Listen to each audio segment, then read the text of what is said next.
Praise lord, హల్లెలూయా. దేవునికి స్తోత్రం. ప్రభు పరిశుద్ధ నామానికి మహిమ కలుగును గాక. పరిశుద్ధ ప్రియులారా, దేవుడు మరొక నూతన ఉదయకాల సమయంలో మనందరినీ ఆయన కృపచేత కాపాడి రక్షించి పోషిస్తూ బలపరిచి నిలబెట్టిన విధానం కొరకు ఆయన గణనామానికి మహిమ కలుగును గాక.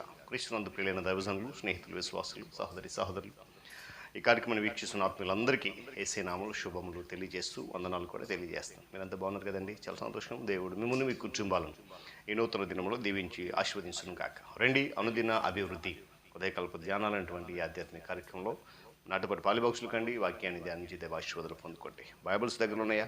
తెరచి చూడండి. లేని పక్షం చదివే మాట విని గ్రహించి వాక్యధ్యానంలో పాలిబాక్సులు కండి. నేటి దిన ధ్యాన వాక్యంగా 66వ సంకీర్తన 7వ చరణాన్ని చదువుతూ ఉన్నాను. ఆయన తన పరాక్రమం వలన నిత్యము ఏలుచున్నాడు, అన్యజనుల మీద ఆయన తన దృష్టి ఉంచి ఉన్నాడు. దేవుడు తన పరిశుద్ధ లేఖన మాటను మనకు దీవించును కాక. తలలోంచి కన్ను మూసుకుందాం, ప్రార్థన చేద్దాం. ప్రేమ కలిగిన తండ్రి, వందనాలు. మహోన్నతుడ, మహాగ్నుడు, సర్వాధికారి, సర్వశక్తిమంతుడ, స్తోత్రాలు. తిరిగి మనకు నూతన ఉదయకాల సమయంలో నీ కృపచాటును దాచి బలపరిచి స్థిరపరిచి ఈ ఆధ్యాత్మిక కార్యక్రమాన్ని అంచెలంచెలుగా నాయన నడిపిస్తున్నావు, పోషిస్తున్నావు, బలపరుస్తున్న స్తోత్రాలు. ఈ దినం కూడా మీరు నడిపించి నీ వాక్యం ద్వారా బలపరచండి. యేసు నామమున అడుగుతున్నాను తండ్రి, ఆమేన్. చాలా సంతోషం పిల్లరా. చదివినటువంటి మాట జాగ్రత్తగా గమనిద్దాం. దేవుని యొక్క పరిపాలన అనేటువంటి మాటను మనం గమనించాలి. అన్నాడు కదా, ఆయన తన పరాక్రమం వలన నిత్యము ఏలుబడి చేస్తున్నాడు. మోషే యెహోషువ కాలంలో దేవుడు పరిపాలన చేశాడు ప్రజలందరినీ. ఈరోజు ఇప్పుడు కూడా పరిపాలన చేస్తున్నాడు. మరెప్పటికీ ఆయన పరిపాలిస్తున్నట్టు. ఎందుకంటే రాజులకు రాజు, ప్రభువులకు ప్రభువు ఉన్నాడు కనుక ఆయన సైన్యాధిపతి కనుక పరిపాలన చేస్తూనే ఉంటాడు. అయితే ఈ లోకంలో ఏమేమి జరుగుతున్నది, ఎక్కడెక్కడ ఎలాంటి పరిస్థితులు ఉన్నాయి అనేటువంటి విషయాలన్నీ కూడా కులంకుశంగా ఆయనకు తెలుసు. తన ఉద్దేశాలు నెరవేర్చుకోవడానికి, తన సంకల్పం నెరవేర్చుకోవడానికి సంఘటనలను లేక సంభాషణలను, సంభవాలను ఏ విధంగా వాడుకోవాలో, ఏ విధంగా తన వశంలో ఉంచుకోవాలో, ఏ విధంగా నడిపించాలో సర్వమును కూడా ఆయనకు తెలుసు. చూడండి, దేవుని దృష్టిలో ఎలాంటి పాపం చేసినా కూడా అది విశ్వాన్ని ఏలుబడి చేసినటువంటి మహాశక్తివంతుడైన దేవునికి వ్యతిరేకంగా తిరుగుబాటు చేసినట్టే. అది ఆయనకి ఎంత మాత్రం కూడా ఇష్టము లేని పని. దేవునికి వ్యతిరేకంగా జీవించడం అంటే నిత్య నరకానికి పాలిభాగం అవుతున్నాం అన్నమాట. గమనించాలి ఉదయకాల సమయంలో. అలాంటప్పుడు పాపం చేయాలనుకోవడం అన్నది, లేక పాపం చేయాలన్న ఆలోచన పిచ్చితనం కాక గొప్పలు చెప్పుకోవడానికి కారణం ఏమిటో చెప్పండి. ఈరోజు మనిషి ఎలా ఉన్నాడంటే దేవుని నుండి మేలు పొందుకుంటున్నాడు, దేవుని నుండి ఆశీర్వాదాలు పొందుకుంటున్నాడు, దేవుని కృప పొందుకుంటున్నాడు. కానీ మరలా గొప్పలు అంటే దేవుడు చేసిన మేళ్ళను గొప్ప చేయకుండా తను చేసిన దాన్ని ఏదో గొప్పతనం కొరకు చెప్పుకునే పరిస్థితి, అది పిచ్చితనమే. గమనించగల సమయంలో ఏలుబడి చేస్తున్న ప్రభు లేక పరిపాలన చేసినటువంటి దేవుడు ఆయనకు వ్యతిరేకంగా ఏది చేసినా కూడా అది పిచ్చితనమే. తిరుగుబాటు చేసేవారు గమనించాలి, సృష్టికర్త తనను అణచివేయించాడని, తిరుగుబాటు చేస్తున్న వారు దేవుడు తనను శిక్షిస్తున్నాడని, తిరుగుబాటు చేసేవారు దేవుడు తనకు వ్యతిరేకంగా ఉన్నాడని భావిస్తూ ఉన్నారా ఏంటి? గమనించాలి, అది ఆయన ఉద్దేశం కాదు. అందుకనే అలా బాధించేవాడైతే ప్రజలు ఆయన దగ్గరికి రారండి. కఠినంగా శిక్షించేవాడైతే, ఎల్లప్పుడూ కూడా శిక్షించేవాడుగా ఉంటే, ఎల్లప్పుడూ వ్యాజ్యమాడుగా ఉంటే ఆయన పరిపాలనలో ఎవ్వరు కూడా రక్షణకు రారండి. ఆయన శిక్షించేటువంటి పరిపాలన చేస్తున్నాడు, కానీ శిక్షించే ఆలోచన దేవునికి లేదు. అందుకే 8వ చరణం అంటాడు, ఏమంటే జనములారా మా దేవుని సన్నుతించండి. ఎందుకన్నాడు దావీదు భక్తుడు? ఒకసారి మనం ఆలోచన చేయాలి. చూడండి, విశ్వములో ఉన్నటువంటి ప్రతి మనిషి కూడా స్తుతించాలి. ఇశ్రాయేలు యొక్క దేవుని స్తుతించండి అని దావీదు భక్తుడు పలుకుతున్నాడు. అంటే తన ప్రజలందరినీ ఎందుకు హెచ్చరిస్తున్నాడు?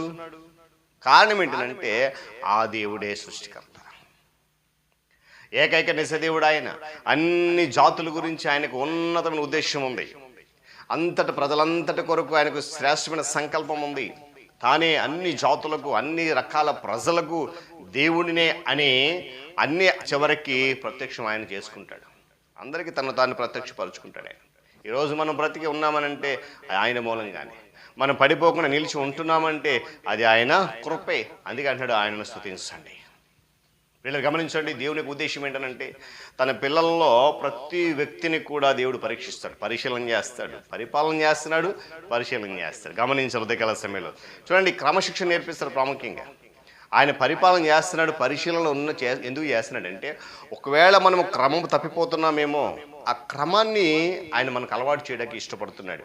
అంతేకాకుండా మనం ఏమై ఉన్నామో దానిని, మనం ఏమో ఆలోచిస్తున్నామో ఆ ఆలోచనను, మన నమ్మకాన్ని, మన చర్యలన్నిటినీ కూడా ఆయన కూలంకుషంగా పరిశీలన చేస్తున్నాడు, పరీక్షకు గురి చేస్తాడు, శోధిస్తాడు. అయితే ఆ శోధన వచ్చినప్పుడు నీవు దేవుని నిందించొద్దు. నిన్న మనం అదే చెప్పుకున్నాం, నిన్న మొన్న 2 దినాలు నిందించే సాంప్రదాయం అనుకోవద్దు. నిందించకుండా ఆయన మీద నమ్మకం ఉంచిన ప్రతి ఒక్కరికి కూడా శ్రేష్టమైన దేవుని ఇస్తాడు. ఎందుకో తెలుసా? ఆయన నమ్మి ఆయన వెంబడిస్తూ ఆయన వాక్యానికి విధులకు జీవిస్తున్న ప్రతి ఒక్కరికి కూడా ఈ లోకం పరీక్షా కేంద్రం. ఏమంటే దేవుడు ప్రతి విశ్వాసిని కూడా శుద్ధి చేసి కొలిమిలో నుండి బయటకు తీసి ఒక శ్రేష్టమైన మేలింబంగాలు చేయాలని అనుకుంటున్నాడు. దేవుని నమ్మకాన్ని, గుణాలను పిల్లరా ఆ శుద్ధి చేస్తూ వికచింప చేస్తున్నాడు. కనుక ఆ శోధన వచ్చినప్పుడు నువ్వు ఏమాత్రం కూడా దేవుని ఏం చేయకూడదంట, నిందించవద్దు అనే విషయాన్ని గమనించాలి. ఇది ఒక అరణ్య ప్రాంతం లోకం. ఏమండి, ఒక ఎడారి ప్రాంతం. ఇక్కడ కఠినమైన మనుషులు ఉన్నారు.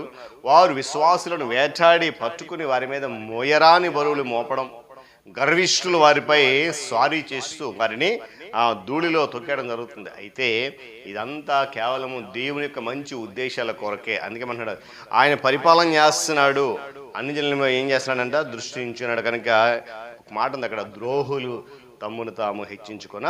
కనుక ఉదయకాల సమయంలో నీవు నేను ప్రియ దేవుని బిడ్డలందరం కూడా, లోకంలో ఉన్న ప్రతి మనిషి, మనమే కాదు మనతో పాటు లోకంలో చూసి ప్రతి మనిషి కూడా ఆయన పరిపాలనలో మరియు ఆయన పరిశీలనలో ఉన్నామన్న సంగతి గుర్తించి ముందుకెళ్ళగలిగితే దేవుడు తప్పకుండా ఆశీర్వాదం మనకి కలుగు చేస్తాడు. దేవుడి మాటలు మనకు దీవించును కాక.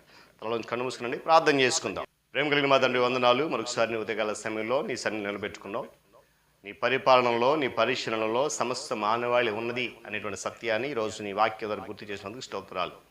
ఒకవేళ మనుషులుగా మేము ఆ సంగతి మర్చిపోయి మా పరిపాలన మాదే, మేము మంచిగానే ఉన్నాము అనేటువంటి భ్రమలో బ్రతికేస్తున్నామేమో, అలాంటి ప్రతి మనిషికి ఈరోజు ఒక హెచ్చరికగా నీ వాక్యం సెలవిస్తుంది. నేను పరిపాలన చేస్తున్నాను, పరిశీలన చేస్తున్నాను అనేటువంటి వాక్యం నిత్యము ఏలుబడి చేస్తున్నామని, ఆ ఏలుబడిలో మమ్మల్ని మేము నీకు అప్పగించుకున్నటువంటి మాదిరిగా మమ్మల్ని ఉంచమని, నీ మార్గం నడిపించమని ప్రార్థన చేస్తున్నాను. నీ కృపాతిశయం బట్టి మమ్మల్ని నడిపిస్తున్న, ప్రాముఖ్యంగా ఈ కార్యక్రమాన్ని అనేక మంది బిడ్డలను పాలుభాషణ చేస్తున్నారు, ఒక్కొక్కరికి జాయిన్ అవుతున్నారు. నిజంగా ఎంత నాయన నీ కృప వారిపై చూపిస్తున్నాను, నీ వాక్యం వారిని ప్రభావితం చేస్తున్నాను, విశ్వసిస్తూ నిన్ను గణపరుస్తున్నాను. మరింత బలపరుచు దీవించాను. అనేక మందిని ఈ కార్యక్రమం పాలుభాషణ చేసి ఈ నాయన ఈ పరిచర్య ద్వారా నీ నామము నాకు మాత్రమే ఘనత తెచ్చుకోండి. క్రీస్తు నామములు అడుగుతున్నాను తండ్రి, ఆమేన్. త్రియేక దేవుని దీవెన, ఆయన సన్నిధి కాపుదల సదాకాలము మనందరికీ తోడేండి నడిపించును గాక. ఆమేన్.